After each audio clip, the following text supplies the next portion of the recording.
તો હું એમ કહું છું સાહેબ, જો પેલા તમે જેમ કીધું એમ મારો કોન્ફિડન્સ હતો કે હું તમને ઉપયોગી થઈને મારું જે છે વળતર માગીશ, હું માથે પડીને નહીં માગું. પણ હવે અજાણા વ્યક્તિઓ હોય છે તો તમે કરવાનો સમય તો જોઈએ.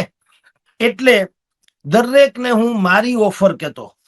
જ્યારથી મેં આપને મારી જર્નીની વાત કરી, ગામડા ગામથી હું શરૂ થઈને આવ્યો, પીપળવા પ્રાચી પાસે રહેતો તો. પીપળવા ગામ છે મારું, પ્રાચીની બાજુમાં. 100 વાર કાશી 1 વાર પ્રાચી, એમ કહેવાય છે પ્રાચી વિશે. ત્યાંનું એક પીપળવા ગામ છે, ગામડું ગામ છે, કોળી વરણ છે. ત્યાંથી અમે ઉના અમારી જ્ઞાતિની બોર્ડિંગમાં ભણ્યા. પણ ત્યારે ગરીબી તો ચરમસીમા હતી જ હતી, ખેર બધી વાતો. પણ મને કોન્ફિડન્સ સાહેબ એવો હતો કે મને ખ્યાલ હતો કે શિષ્યવૃત્તિ ત્યારે મળતી હતી કે સારા ટકા લઈ આવે તો એને શિષ્યવૃત્તિ એટલે કે લવાજમમાં બધી માફી મળે. તો અમે તો માફીમાં જ ભણ્યા એમ કહો તો હાલે.